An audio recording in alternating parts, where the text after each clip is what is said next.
Welcome back, and thank you guys for checking in with Math with Miss Carter.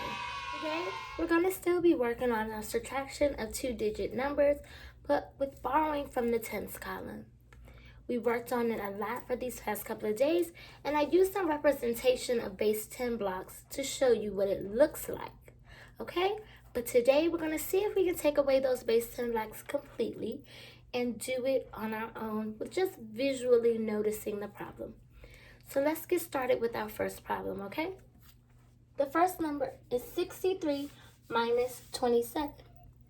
So when I look at this problem, the first thing that I want to look at is in my ones column.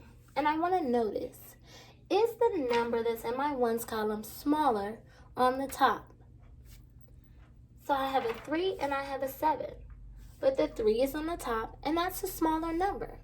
So then I need to think, okay, well, if I have 3, I can't take away 7.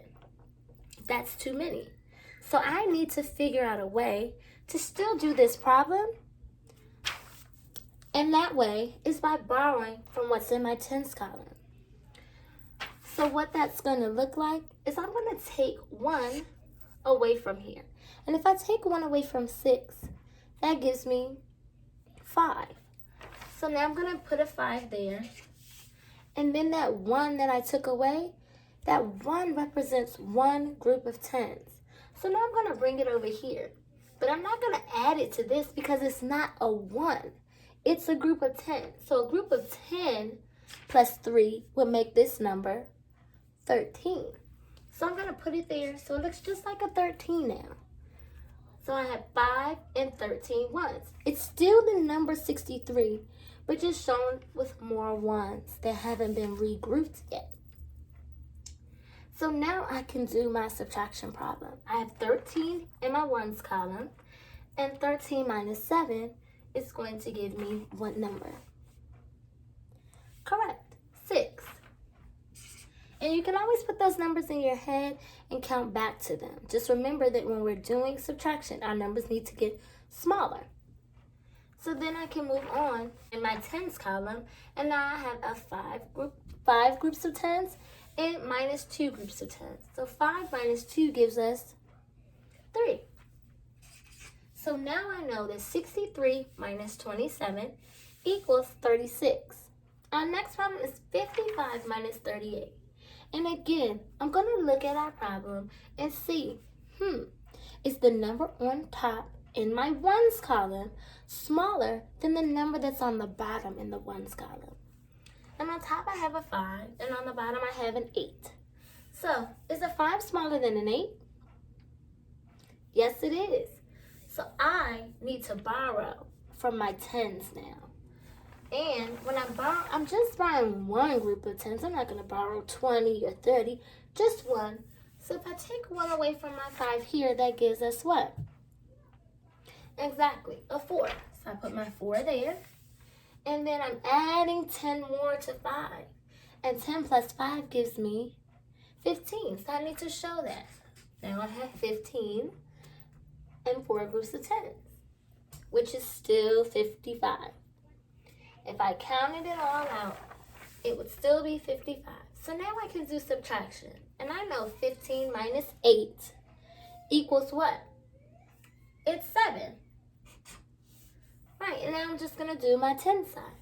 4 minus 3, that's a simple one. That equals 1.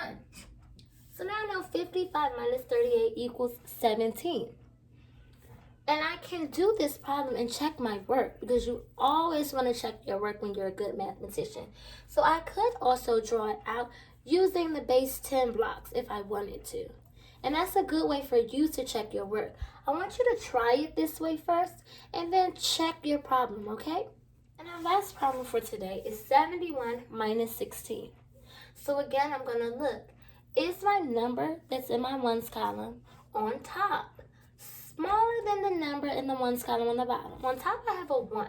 And on the bottom, I have a 6 in my ones column. 1 is definitely smaller than 6. So I want to borrow from the tens column. So I cross out my 7. And when I know I'm taking one group of 10 away from this 7, so that's going to give us 6. But I'm adding putting 10 over here. Over here it's 1, but over here it's 10. So I am putting my 1 there and making this 11. Now I know 11 minus 6, what does that give us? Well, if I put 11 in my head and I count back, 11, 10, 9, 8, 7, 6. That gives us what? Exactly 5. And then I'm just going to do my subtraction here. 6 minus 1. And that also gives us 5. So 71 minus 16 equals 55. For each of these problems, I want you to see that the numbers are switching, but the amount is not changing. So if I have 63, I'm going to draw on 63 just in base 10 format so you can see it really quickly. And that's going to look like 1, 2, 3, 4, 5, 6, and then 1, 2, 3 dots, right? Well then, if I draw out 5 and 13 ones, let's see what that looks like. 1, 2, 3, 4, 5. 1, 2, 3, 4, 5, 6, 7, 8, 9, 10, 11, 12, 13. But I want to count it out so you can see. This is 63 and this is 63. These 10 dots just took the place of one of these. Because remember, one of these is equal to 10 as well. So we're just moving it into ones, okay? Don't let it confuse you. It's 1 over here, it's 10 over here.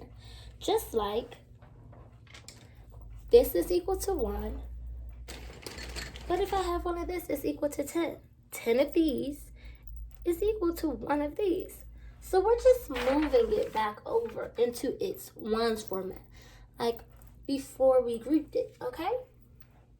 So let's count this out. This would be 10, 20, 30, 40, 50, 51, 52, 53, 54, 55, 56, 57, 58, 59, 60, 61, 62, 63.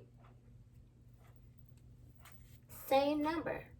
We just put it in a different format. We just showed it a different way.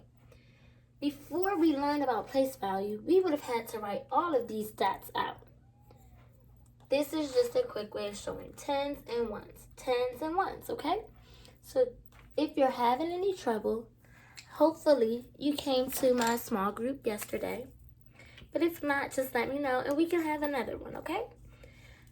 Today, you guys are going to work on this by your own, and I want you to do our 32 minus 17, 66 minus 29, 51 minus 46, and 90 minus 73. I do not need to see if you've drawn it out in base 10 format. I want to see it look like this if you can do it. If you can't do it, I'll set up a time for us to meet together. Just have your parent message me, and we will get through it, okay? I'm still your teacher. I'm still here to help, even though I'm not right in front of you. Let me know how you're doing with it. And again, thank you guys for checking in with Math with Miss Carter. I'll see you soon. Bye.